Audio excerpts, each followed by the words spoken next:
That one line, it just sets the scene perfectly, doesn't it? It's the start of a story that begins on some lonely road and just spirals into total darkness. This is a really tragic tale about rivalry, humiliation, and the truly terrifying price of getting even. So, what we're diving into here is a horror story that kicks off with a simple college argument. But as you'll see, it's not just about some harsh words. We're going to explore what happens when shame pushes someone to look for help from a supernatural and really malevolent force. And that really brings us to the core question of this whole story. When you go looking for vengeance through some truly evil means, who actually ends up paying the price? Let me tell you, the answer is way more horrifying than you can probably imagine. All right, so let's set the scene. Our story starts with two friends, but that bond they have is about to be completely shattered by one single moment of arrogance, an act of cruelty that's going to unleash a darkness that neither of them could ever see coming. So, meet Jatin and Rohit. And right away, you can see they're from completely different worlds. Rohit, he's the wealthy one, arrogant, a bit careless with his words.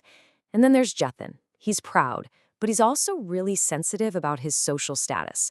This imbalance, right here, this is the fault line where their entire friendship is about to crack open. So during a pretty stupid argument right in front of all their friends, Rohit just lets this fly, this brutal insult. And it's so much more than just a comeback, it's a public shaming. It's like a verbal dagger, and it was aimed to cut Jatin right to his core. And yeah, it works. The laughter, the stares from the other students, it all just ignites this firestorm of shame and pure rage inside Jatin. Rohit's words just keep echoing in his head, and this really dangerous desire for revenge starts to take root. So Jatin is just stewing in his anger, feeling completely humiliated. He's at a total crossroads.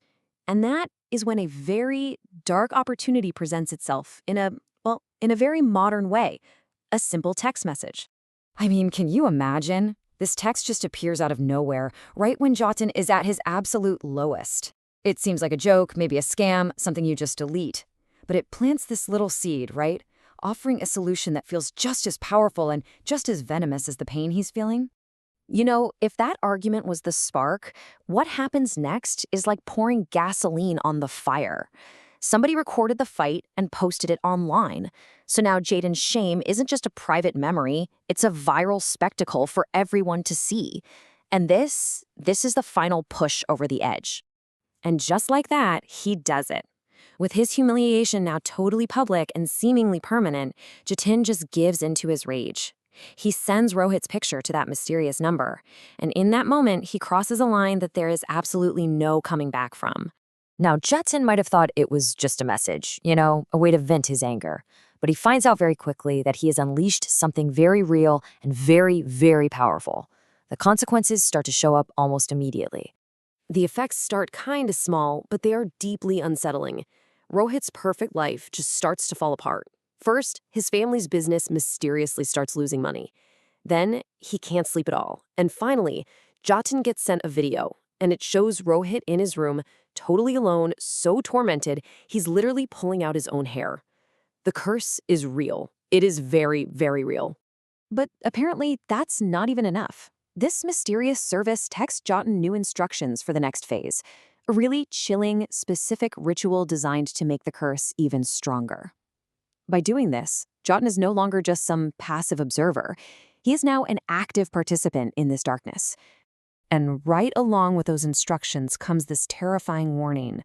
There is no backing out now. The deal is sealed. Jatin is completely trapped in a pact with a force he doesn't understand.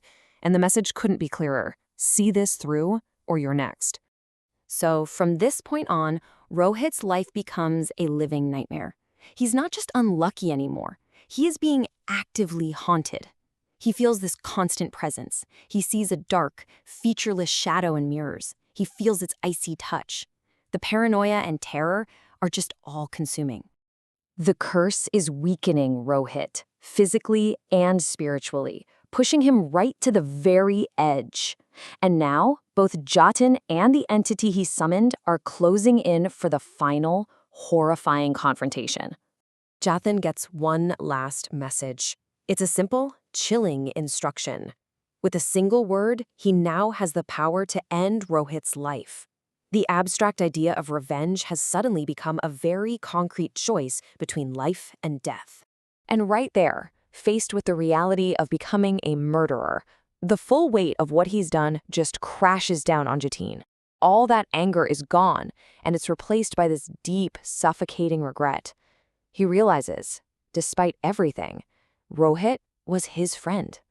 But it is way, way too late for that to matter.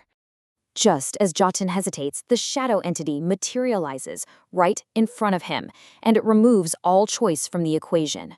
A price for its services must be paid, and a soul will be taken tonight. It doesn't matter whose anymore. And this is the tragic result. Up on that rooftop, cornered by this terrifying shadow, Rohit just panics. In a final desperate act of pure fear, he jumps. And Jatin, he watches the whole thing unfold on a live video feed, completely helpless. So Rohit is gone, but this story isn't over, not by a long shot.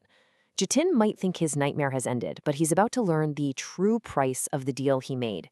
See, vengeance is a cycle, and it always, always comes back around. The very next day, Jatin's phone lights up. It's the same number. But the message isn't one of conclusion, it's a demand. This was never a one-time transaction. It's a subscription service from hell, and it requires another victim. Before Jatin can even process what that means, he is confronted with the ultimate horror. The shadow entity is gone, but in its place stands Rohit's ghost. His face is blue, his eyes are white. The victim has now become the avenger, and he's returned to finish the game that Jatin started. And so we're left with this one haunting question. Who is the true monster here? Is it Rohit for his careless cruelty? Is it Jatin for letting his rage completely consume him? Or is it the shadowy entity that just fed on their hatred? Maybe the true monster isn't a person or even a demon, but the cycle of revenge itself, a fire that just consumes everyone it touches, leaving only ashes and ghosts behind.